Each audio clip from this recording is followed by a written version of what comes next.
Have you ever burnt your hand on a stove? The body's natural response, or if your hand is on the stove, the natural response is to withdraw. You know, your hand comes off the stove to prevent pain and protect itself from further injury. Something I've been thinking about lately is the hot points, the stoves that are in our emotional lives and in our day-to-day lives.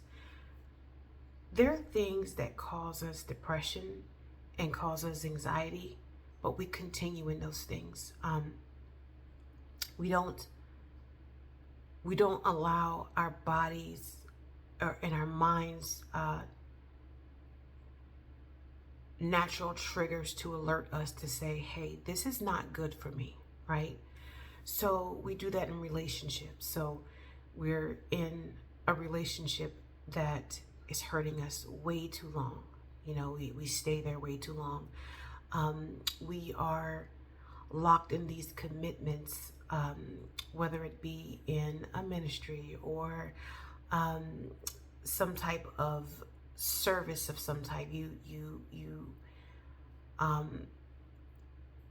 That thing is hurting you. There's something about it that's causing you anxiety, and we remain there long term. And what tends to happen is that there's some big blow up and or underlying blow up where there's nothing ever really said, but there's something that's felt rather, and it causes everyone to break camp.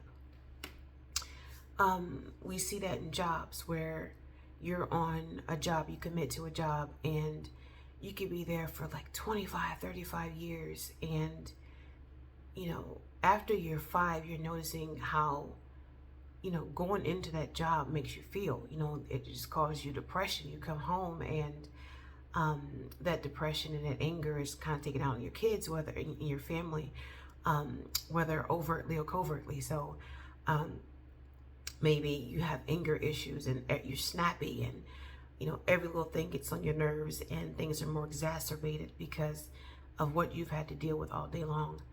Or maybe it's more covert where you internalize things, and in turn may become a little neglectful, where you're not having conversations with your family. You're not quite as present. You know, I've been thinking about those things, and you know, our routines. You know, I saw this little cartoon once where this little image of a guy was standing in one spot, and it showed him in the morning brushing his teeth, and it showed him going to work, it showed him sitting in traffic, it showed him going to bed, and that cycle was, you know, repeated over and over and over again.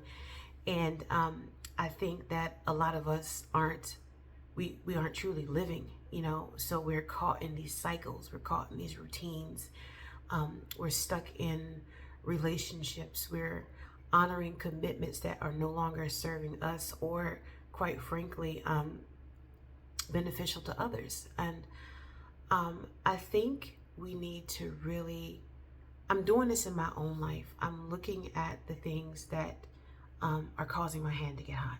You know, how is this relationship impacting me? A friendship, family member, spouse. How is this relationship impacting me?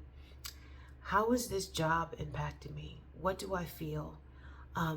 Weighing out the pros and cons. Is this still a place where I feel valued, where I feel respected, where I feel I can show up every day and make a difference?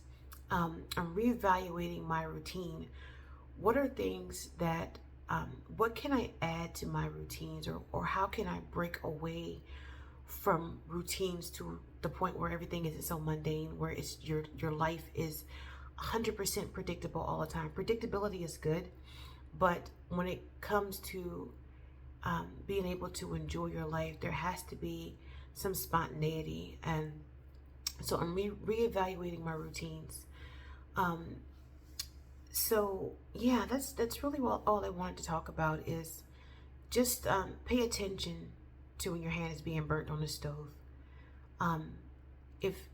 and your hand being depression, anxiety, things that are like not little sadness, but things that are long standing, and it puts you in a certain headspace, in a certain mood all day, and there has to be something to kind of break it, like a funny joke, or scrolling through TikTok, or whatever it is that you do, that you have to like break a cycle of you have to break a mindset for that day of depression or anxiety. So that's all I wanted to say, guys. Have a good day.